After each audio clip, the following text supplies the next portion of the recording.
Next, बैठो। रेणुका, रेणुका,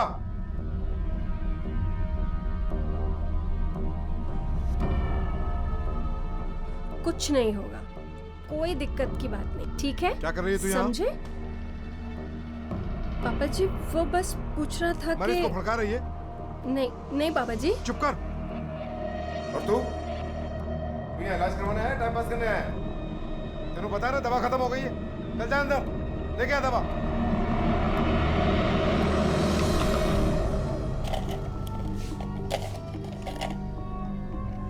आप please रोइए मत। आप तो जानते हो डॉक्टर साहब को, वो ऐसे ही है। अब कौन क्या कर सकता है बताइए। राजस्थानी का दवाखाना यही है? हाँ जी यही है। कहाँ है वो? अंदर। अरेस्ट करने आए हो या इलाज करवाने? जो भी है जल्दी बोलो, बाहर मेरे और भी पेशेंट हैं। आपके दामाद नवीन पर कल रात हमला हुआ है, उसी सिलसिले में आए। जिंदा है लेकिन उसकी हालत बहुत खराब है, सर पे गहरी चोट लगी। वही तो मैं सोचूं कि मेरे इतने अच्छे भाग का जो मुझे उसकी मौत की खबर सुनने को मिलती। मेरी एक बेटी तो विधवा है और दूसरी को विधवा देखने के लिए मेरी आंखें तरस गई हैं। सर मैं इस बारे में कुछ भी नहीं जानती। झूठ क्यों बोल रही हैं भाभी? आप इंस्पेक्टर साहब को बताते क्यों नहीं कि ये अटैक आपके पापा ने करवाया है? तुम कौन हो और इतना दावे के साथ कैसे कह सकते हो? सर हम दोनों नवीन के दोस्त हैं और भाभी जी और नवीन की लव मैरिज हुई थी, वो भी भाग कर।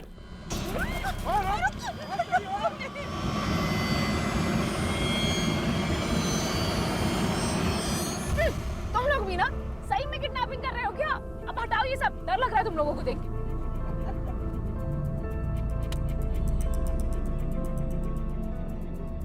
सर दरअसल पापा जी अभी भी नवीन को अपने जमाने की तरह स्वीकार नहीं करते। उसकी कोई खास वजह? उसका बाप ड्राइवर था मेरा और उसका वो पिल्ला नवीन मेरी बेटी को भगा के ले गया था। शादी के बाद नवीन के कहने पर हमने पापा जी को फोन किया और उनसे मिलने भी गए।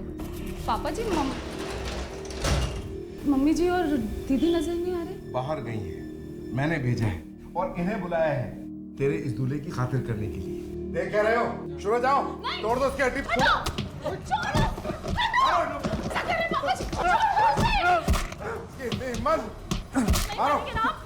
तोड़ो से। हाथ पैर तोड़ दो। ओए छोड़ दो। रुको। कभी माफ नहीं करूंगी आपको इसके लिए मैं। चल निकलो तो और मुड़ के मत आना थे। चलो। सर एक बार पहले भी इसने नवीन को बहुत मारा था और सर जान से मारने की धमकी भी दी थी। हाँ दी थी धमकी। मैं तो अब भी चाहता हूँ कि वो मर जाए, लेकिन उसके गंदे खून से मैं अपने हाथ रंगना नहीं चाहता। अरे एक नंबर का लालची है वो नवीन। पैसे पे नजर थी उसकी मेरी और मेरे क्लिनिक पे, और मेरी बेटी उसी का साथ दे रही है। सर नवीन एक बहुत ही खुददार आदमी है, उन्हें पापा जी के पैसों में बिल्कुल इंटरेस्ट नहीं है। अगर इंटरेस्ट होता तो आज पापा जी यहाँ हॉस्पिटल में पड़े होते, नवीन नहीं। देखो मैं भी बहुत बिजी हूँ। वैसे भी कोई सबूत है तुम्हारे पास? नहीं ना? तो जाओ ढूंढो सबूत, जब मिल जाए तब आना। Next patient. मियाँ इतनी बददिमाग, बदतमीज और पागल किस्म का आदमी है ये डॉक्टर। मुझे लगता है नवीन पे अटैक इसी ने करवाया होगा सर। लेकिन एक बात है, उसने पहला हमला शादी के 2 महीने बाद कराया। उसे इतनी ही नफरत थी तो दूसरा हमला इतने टाइम बाद क्यों कराएगा? फिलहाल तो नवीन पे जहाँ अटैक हुआ था मैं वहाँ जा रहा हूँ। सुनसान एरिया है, देखता हूँ पूछताछ करके किसी ने अटैकर्स को देखा हो तो। ठीक है, बताना मुझे। ठीक है सर, चलो गाड़ी सीधी ले लो। ठीक है, फाइल भिजवा दीजिए। राजेश, वो नवीन वाले केस का क्या हुआ, कुछ पता चला? सब तक कुछ पता नहीं चला, लेकिन डॉक्टर का फोन आया, नवीन को होश आ गया। मैं अस्पताल जा रहा हूँ उसका स्टेटमेंट लेने के लिए। उम्मीद है कुछ पता चल जाएगा। हमें बताइए कि उस दिन क्या और कैसे हुआ। सर उस दिन मैं रिक्शा से उतरकर घर जा रहा था, किसी ने मेरे सर पे, फिर मैंने उसे पकड़ लिया। वो छुड़ाने की कोशिश कर रहा था। अचानक से एक और आदमी आ गया। उसके बाद मेरी आंखों के सामने अंधेरा छा गया। उन दोनों में से किसी का चेहरा देखा है आपने? नहीं सर, उन्होंने मुंह पर रुमाल बांध रखे थे। आपकी बीवी और आपके दोस्तों ने बयान दिया है कि ये हमला शायद आपके ससुर ने कराया है। आपको भी ऐसे ही लगता है? नहीं अश्मिता, हम बिना किसी सबूत पे उन पर ऐसा इल्जाम नहीं लगा सकते। नवीन हो सकता है उन्होंने। अश्मिता प्लीज। सर मुझे जो पता था मैंने आपको सब बता दिया, इसके आगे मुझे कुछ नहीं पता।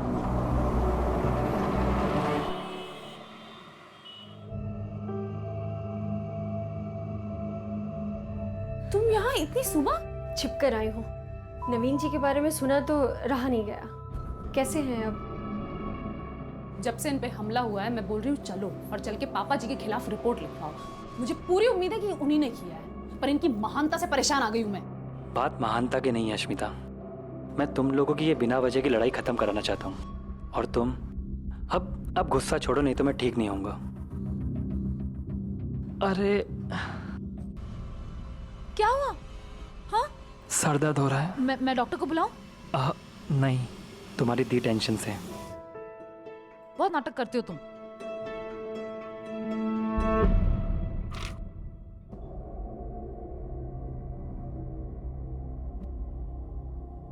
मैं क्या जी, एक काम वाली रख ले, मेरे कमर का दर्द बढ़ता जा रहा है। क्यों? वो पिछली बारी नौकर रखे से याद है कि तसी उसने? वो ड्राइवर का बेटा तेरी बेटी को लेकर भाग गया था, और अब एक और नौकर रख लूं, हैं? ताकि कोई नया कांड करवा लूं। और वैसे भी खाली बैठी रहती है, तू करती की है?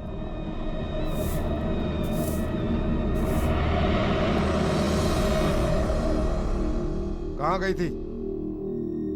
बोल। पापा जी मैं मंदिर से। अच्छा, मंदिर गई थी? तो ला दे, ला प्रसाद दे मैनू। मंदिर गई थी ना, दे प्रसाद। की छुपा रही है? दिखा दिखा मैनू।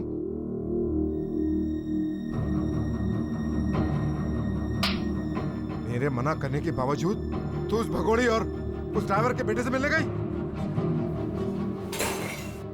कभी कभी तो मैनू लगता है कि ये दोनों मेरी सगी औलाद हैं भी कि नहीं। ये क्या कह रही जी आप? सही कह रहा हूँ। एक तो मुझे जेल भेजने पे तुली हुई है, और दूसरी उसकी जाके पीठ ठोक रही है, मेरे घर से खाना ले आकर उन्हें खिला रही है। खबरदार, खबरदार, आज के बाद अगर तू उन दोनों से मिली तो, वरना तेरा गला खुद दबा दूंगा मैं, समझी? चल जाए तो।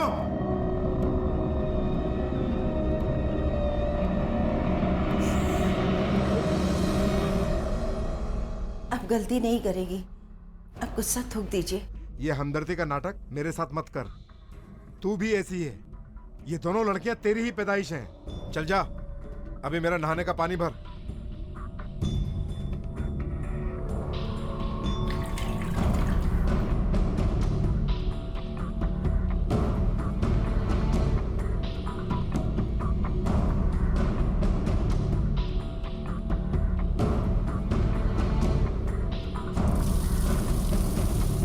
कभी कभी तो मैंने लगता है कि ये दोनों मेरी सगी औलाद है भी कि नहीं।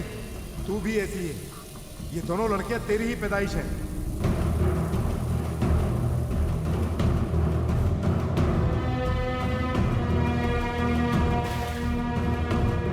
पानी तैयार है, आ जाओ।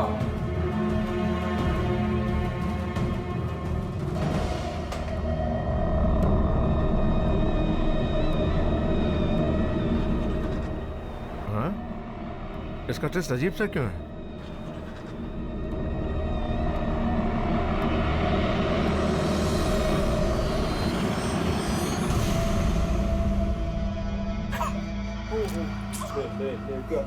दीदी का मैसेज आया था, लिखा था परेशान है बहुत। अब मैं फोन लगा रही हूँ, मैसेज कर रही हूँ, पर कोई रिप्लाई नहीं दे रही। जरूर पापा जी ने कुछ किया होगा।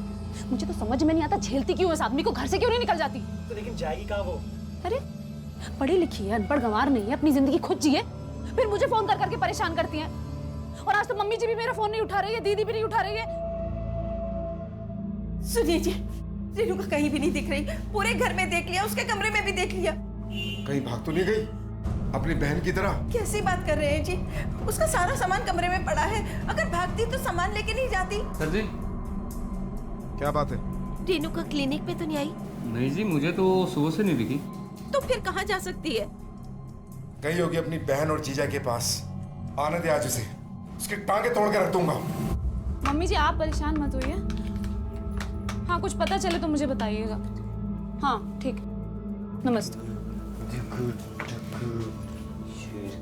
सुन रहे हो? अब क्या हुआ? दीदी का कहीं पता नहीं चल रहा है। मम्मी जी को भी कुछ नहीं पता है और कंपाउंडर को भी कुछ नहीं पता है।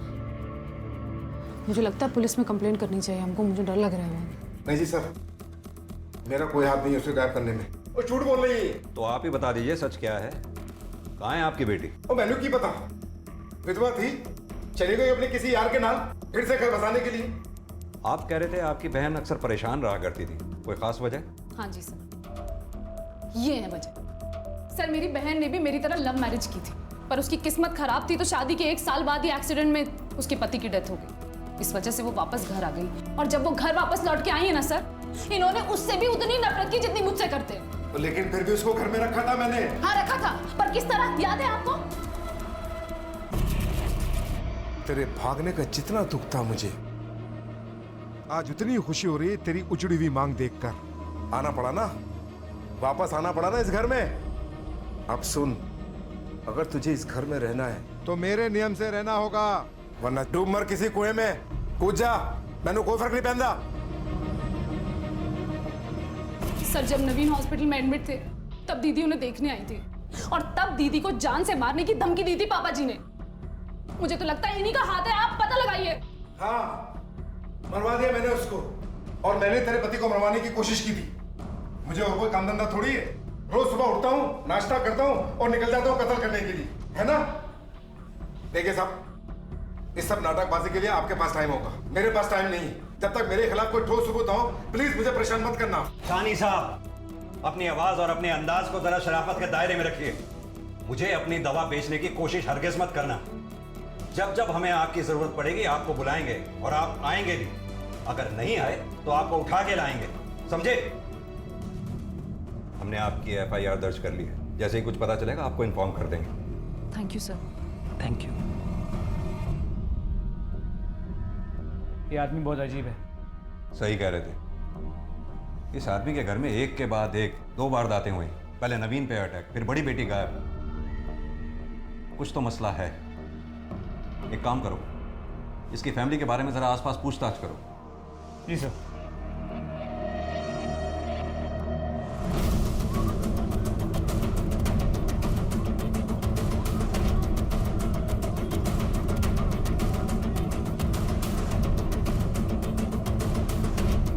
परेशान तो बहुत रहा करती थी, सानी साहब बड़ी बेइज्जती कर देते थे उनकी। अब कुछ दिन पहले की बात है। मुंह खोलो।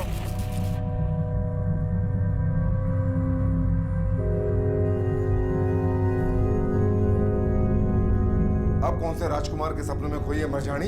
एक बार विधवा होकर तेरे अरमान ठंडे नहीं हुए? नहीं पापा जी, वो जिस तरह गपक कर रोटियां तोड़ती है ना, उसी तरह काम भी किया कर, वरना जा सकती है दरवाजा खुला है और जाके मर सकती है कहीं भी। सॉरी पापा जी। लेकिन ये तो आम बात थी सानी साहब के लिए, हमेशा ऐसे ही पेश आया करते थे उनके साथ। इसके अलावा और कोई खास बात जो रेणुका से जुड़ी हो?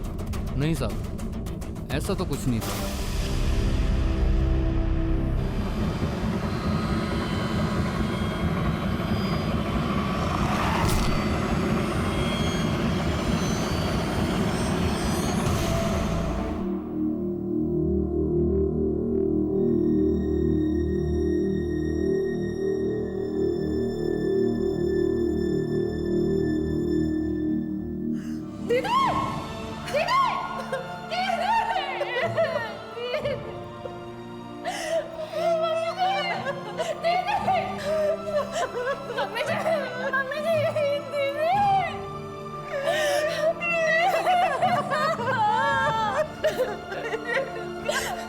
क्या हुआ ऐसा? अब आपकी कलेजी को ठंडक मिल गई। आपने मारा है ना दीदी को, आपकी बेटी ने इन्होंने किया है। नवीन पर जानलेवा हमला होने के बाद पहले रेणुका का अचानक गायब हो जाना और अब उसकी लाश मिलना, साफ था कि साहनी परिवार के साथ सब कुछ ठीक नहीं था। क्या ये इस परिवार के किसी दुश्मन का काम था? और अगर हाँ, तो कौन था वो? कोई गैर या फिर कोई अपना? नवीन की पत्नी अश्मिता खुलेआम घर के मुखिया और अपने पिता अजीत साहनी को इन घटनाओं का जिम्मेदार बता रही थी। लेकिन क्या इसकी वजह अपने पिता से उसकी नाराजगी थी, या फिर वाकई में अजीत साहनी ही अपने परिवार के सदस्यों के साथ हुए इन हादसों का जिम्मेदार था? ये रिकॉर्ड रूम में जमा करा दो। सर, रेणुका की पोस्टमार्टम रिपोर्ट बॉडी में सेडेटिव के ट्रेसेस मिले हैं। हादसे से पहले उसने दवा ली थी। लेकिन हमारे पास तो कोई ऐसी इन्फॉर्मेशन नहीं है कि वो सेडेटिव्स लेती थी। सर इतना तो हम जानते हैं कि वो अपने पिता से परेशान थी।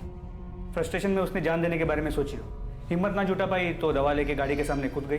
उसके पास से कोई सुसाइड नोट मिला?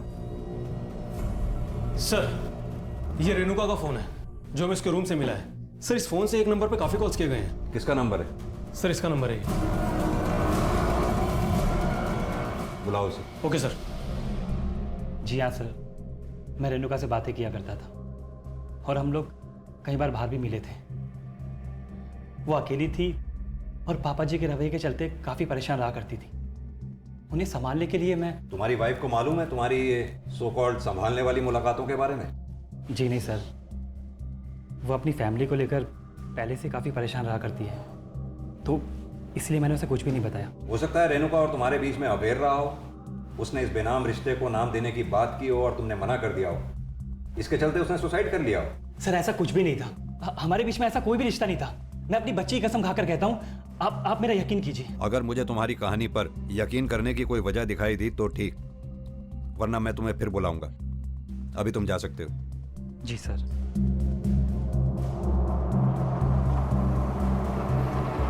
मेरी पीठ पीछे मेरी बहन के साथ ये सब करते शर्म नहीं आई तुमको? मैं ही अंधी थी जो तुम पे भरोसा किया। तुम पागल हो क्या? पुलिस का ठीक है, बट तुम कैसे हो सकती मेरे बारे में ऐसा? सफाई देने की कोई जरूरत नहीं। मैं अपनी बच्ची को लेकर जा रही हूँ। आज नहीं रहना तुम्हारे साथ मुझे। मेरी बात सुनो प्लीज।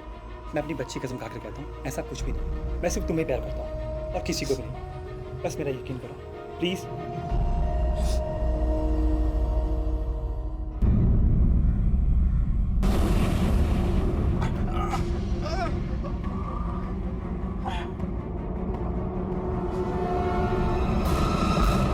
पहले नवीन पे अटैक हुआ, फिर रेणुका ने सुसाइड किया और अब आपके फादर गायब हैं। आखिर चल क्या रहा है आपकी फैमिली में? हर रोज की तरह सुबह 10 बजे नाश्ता करके क्लिनिक के लिए निकले थे।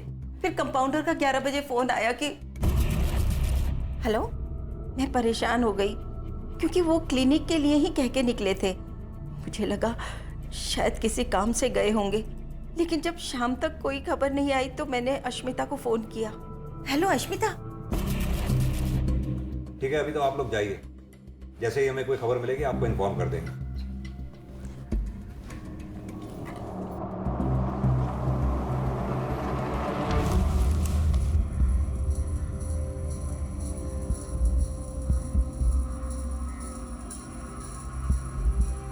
सर। अच्छा अभी रखता हूँ। हाँ बोलो। सर कंट्रोल रूम से मालूम चला है कि रामलीला मैदान में एक लाश मिली है। चलो।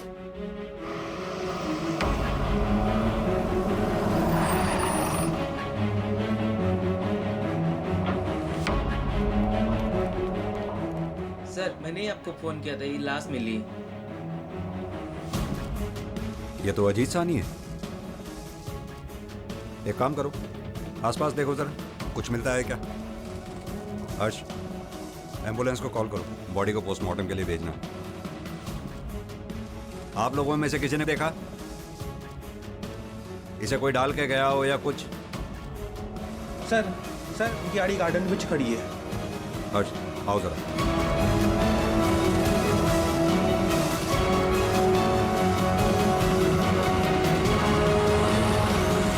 क्या मर गए? नहीं नहीं, ये नहीं हो सकता। पता नहीं भगवान मुझे किस चीज की सजा दे रहा है।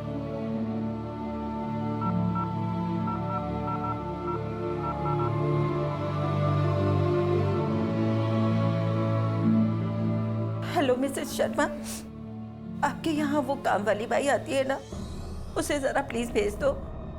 नहीं नहीं, अपने लिए आज से ही रखूंगी। हाँ।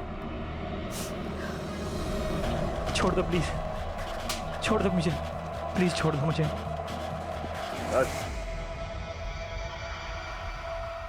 तकलीफ तो बहुत हो रही होगी ना तुझे? हाँ? पैसे कब देगा? सत्तार भाई मैं कोई भी बहाने नहीं बना रहा, मुझे थोड़े दिन और दे दीजिए। मैंने आपको कहा था ना कि मेरा एक बहुत बड़ा काम होने वाला है, वो हो गया है। मैं आपके सारे पैसे लौटा दूंगा, वो भी ब्याज के साथ। मेरा प्लीज यकीन कीजिए। पैसे घर पहुंचा दे, वरना तुझे समझा? रोए।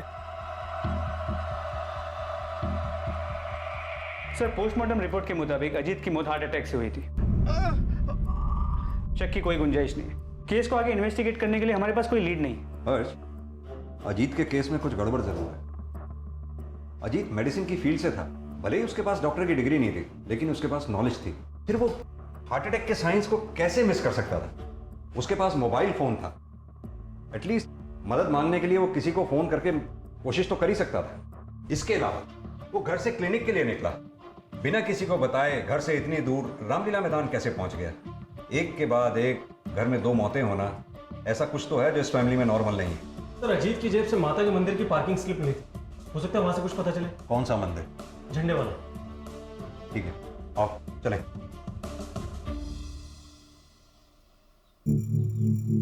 पंडित जी से पहचानते हैं आप? मैं जानता तो हूँ, अजीत नाम है इनका। पिछले कुछ दिनों से इनका आना जाना है यहाँ। आपकी आखिरी बार बात कब हुई थी इनसे? आखिरी बार जब वो रो रहे थे। रो रहे थे? जी। कब की बात होगी? 4-5 दिन पहले।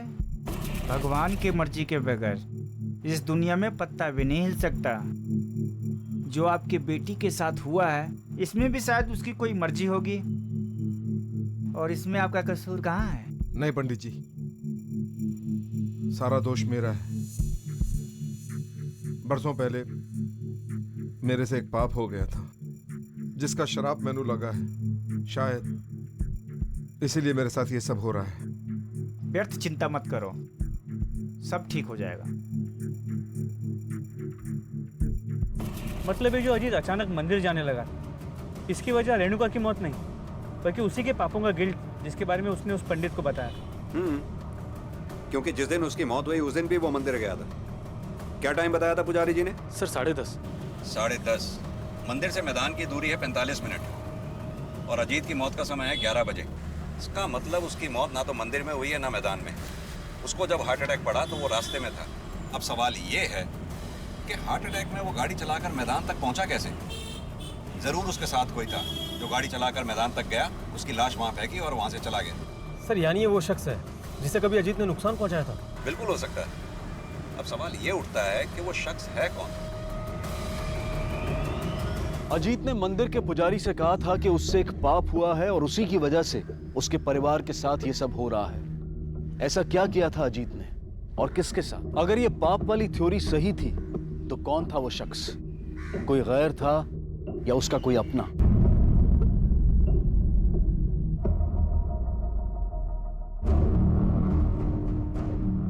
अच्छे से साफ कर रही है ना? हाँ। एक भी निशान नहीं छूटना चाहिए, चमकना चाहिए। बिल्कुल चमकेगा। और सुन, ये जाले जो दिख रहे हैं ना, इनको भी साफ कर दियो। कर दूंगी।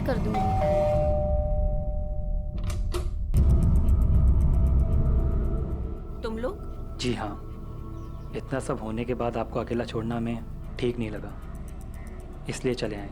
पापा जी ने तो हमें कभी हमारा हक दिया नहीं मम्मी जी, पर अब वो नहीं है तो चल।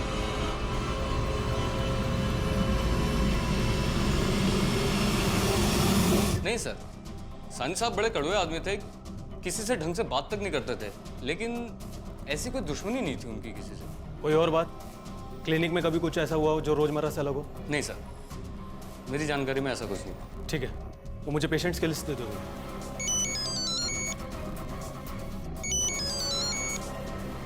हाँ सर। सर कुछ खास इन्फॉर्मेशन तो नहीं मिली है, लेकिन मैंने पेशेंट्स की लिस्ट ले ली है, शायद कुछ पता चले। Okay sir.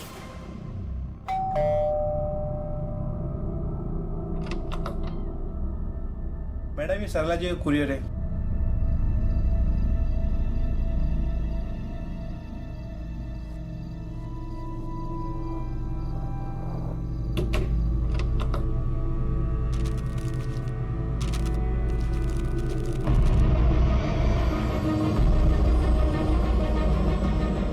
मम्मी जी, कोर्ट से आए ये पेपर्स। अगले महीने सुनवाई है और आपने हमें बताया तक नहीं। पापा की पूरी प्रॉपर्टी पे आप अकेले दावा करेंगी? तेरी हिम्मत कैसे हुई मेरी चिट्ठी पढ़ने की? अच्छा हुआ जो पढ़ लिया, कम से कम पता तो चला कि क्या चल रहा है। मुझे और नवीन को कोर्ट में घसीटेंगी आप? तो जिंदगी भर तेरे बाप की ज्यादतियों को सहती रही मैं। तेरा क्या, तू तो शादी करके चली गई। आज जब मुझे मौका मिला है अपनी जिंदगी जीने का, तो आज आ गए हिस्सा मांगने के लिए। मैं ऐसा होने नहीं दूंगी। तुझे जायदाद में से एक फूटी कौड़ी भी नहीं मिलेगी। झेला तो मैंने भी है मम्मी जी, और आपसे कहीं ज्यादा झेला है। अच्छा, क्या झेला है तूने? हाँ, क्या भुगता है तूने, बता। छोड़िए, आप नहीं समझेंगे, पर एक बात समझ लीजिएगा, अपना हक मैं लेकर रहूंगी। सरला और मेरे बीच में संबंध थे। सानी साहब के साथ वो नरक जैसी जिंदगी बिता रही थी, इसलिए हम करीब आ गए। उसने मुझे दवा के कॉम्पोजिशन में गड़बड़ करने को कहा। इससे सारा इल्ज़ाम सानी साहब के ऊपर आ जाता और उन्हें जेल हो जाती और उनका सारा पैसा हमें मिल जाता। सानी साहब को मिलावट का तुरंत पता चल गया था और उन्होंने सारी की सारी दवा फिकवा दी थी। इस तरह हमारा सारा प्लान चौपट हो गया था। जिसे तूने बाद में पूरा किया, अजीत सानी को मारकर। लेकिन रेणुका को क्यों मारा तूने? साहब मैं सच कह रहा हूँ, मैं कुछ भी नहीं जानता हूँ इस बारे में। लेकिन क्या? मैंने उससे शादी की थी ये सोचकर कि डॉक्टर की बीवी बनने के बाद मुझे इज्जत और आराम मिलेगा, लेकिन नहीं, उसके साथ शादी कर कर उस आदमी ने मेरे सारे सपने तोड़ दिए। जिसके चलते आप अपने पति के कंपाउंडर के करीब आ गए। हम ये भी जानते हैं कि आपने अपने अटैक का नाटक झूठा रचा था। आपके आशिक ने हमें सब बता दिया है। अश्मिता और नवीन दोनों बिना बुलाए मेरे घर पर आ गए, मेरे आके रहने लगे, जायदाद में हिस्सा मांगने लगे, तो मैं और क्या करती? मजबूरन मुझे वो नाटक करना पड़ा। आपने अपनी बड़ी बेटी रेणुका और अपने पति अजीत सानी को किसके साथ और कैसे मारा? रेणुका ने तो खुदकुशी की थी ना, और इनकी मौत तो दिल के दौरे की वजह से हुई थी ना। पहले हमें भी यही लगा था, पर हमें अब यकीन हो गया है कि उन दोनों का मर्डर किया गया है।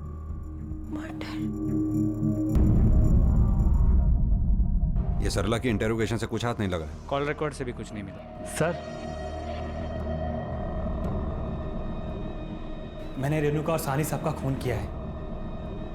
मुझे मेरा जुर्म कबूल है। गिरफ्तार कर लीजिए मुझे।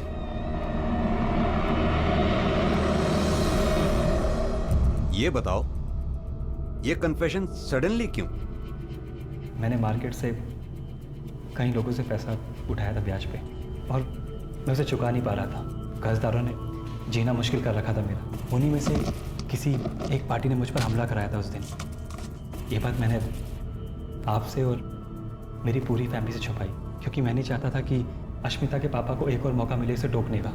सानी साहब के पास बहुत पैसे थे, अगर उन्हें कुछ हो जाता तो अश्मिता को जायदाद में हिस्सा मिलता और उससे मेरी सारी प्रॉब्लम ख़त्म हो जाती। इसीलिए मैंने उन्हें मारने का फैसला किया, और मैं जानता था कि वो हर रोज़ मंदिर जाते हैं। जब वो मंदिर से बाहर निकले, मैंने उन्हें ज़बरदस्ती गाड़ी में बिठाया, लेकिन उन्हें रास्ते में ही हार्ट अटैक आ गया। लेकिन तुमने रेणुका को क्यों मारा? सर, वो बहुत सीरियस हो गई थी मेरे और अपने रिश्ते को लेकर, और मेरे पीछे पड़ गई थी कि मैं अश्मिता को छोड़कर उससे शादी कर लूँ। मुझे ब्लैकमेल कर रही थी कि अगर मैंने उसकी बात नहीं मानी तो वो अश्मिता को सब कुछ बता देगी। तो मैंने उसे मैसेज करके मिलने बुला लिया डिठाला के पास। नवीन, अश्मिता कहाँ है? रेणुका, वो अश्मिता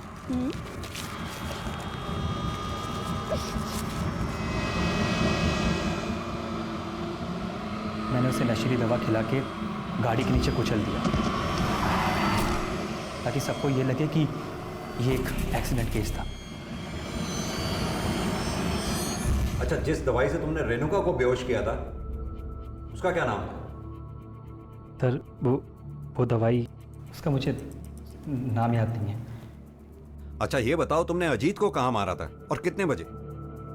पार्क की तरफ, लगभग एक बजे। ले जाओ। चल।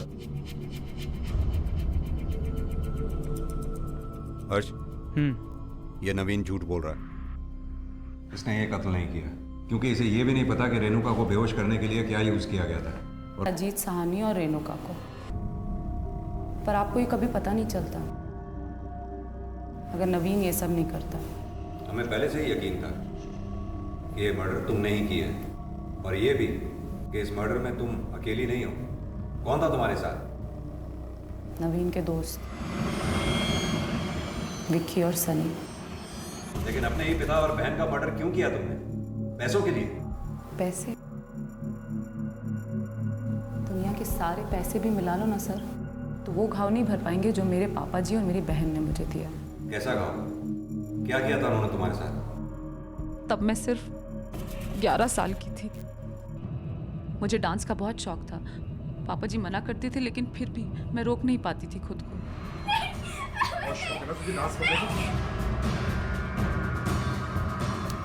दीदी थी वहाँ, वो भी डरी हुई थी, लेकिन फिर भी बड़ी थी वो मुझसे, मुझे बचा सकती थी, लेकिन उन्होंने ऐसा किया नहीं।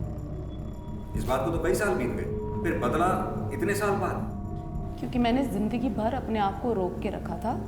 अपने पापा जी की करनी की सजा नहीं देना चाहती थी उन्हें। पर एक दिन ऐसा कुछ हुआ कि मेरे सब्र के सारे बांध टूट गए। ऐसा क्या हुआ था? हमें पैसे की बहुत ज़रूरत रहती थी सर।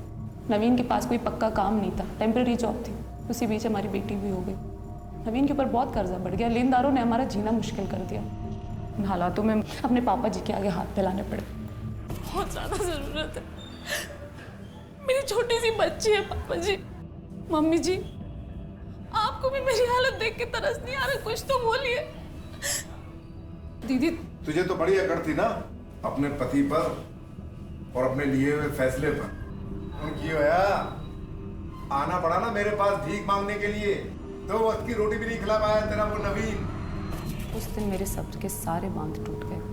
पापा जी से तो मैं बचपन से ही नफरत करती थी। उस दिन मम्मी जी और दीदी से भी नफरत हो गई। दूसरी बार धोखा दिया था उन्होंने मुझे, इसलिए मैंने भी फैसला कर लिया कि अब मैं सबको मार डालूंगी, किसी को नहीं छोड़ूंगी। और मैंने मार दिया। बड़ी शांति मिली उन्हें अपने आंखों के सामने तड़प तड़प कर मरता हुआ देखने में। अगर ऐसा था तो तुमने अपनी माँ को क्यों नहीं मारा? वो भी तो रेणुका की तरह खामोश थी। सही मौका देखकर अगली बारी उन्हीं की थी, उन्हें मैं मार डालती हूँ। लेकिन नवीन ने अजीत ने अपनी ही मासूम बच्ची की इज्जत को तार तार करके गलती नहीं की, बल्कि गुनाह किया। और इस गुनाह को ना तो माफ किया जाना चाहिए था और ना ही नजरअंदाज। लेकिन सच्चाई जानते हुए भी ना तो सरला ने अपनी बेटी को इंसाफ दिलाने की कोई कोशिश की और ना ही अश्मिता की बड़ी बहन रेणुका ने इसके खिलाफ कोई आवाज उठाई। और उनके इसी रवैये ने अश्मिता की मासूमियत को छीनकर उसके अंदर एक लावा भर दिया जो जीवन भर उसके अंदर उबलता रहा और आखिर में उसे और उसके पूरे परिवार को ले डूबा। अब मैं अनूप सोनी आपसे विदा लेता हूं। फिर मुलाकात होगी अगले एपिसोड में एक और चौंका देने वाले केस के साथ। तब तक अपना और अपने परिवार का ख्याल रखें और देखते रहें क्राइम पेट्रोल डायल 100। सबक एक को, सीख हम सबको।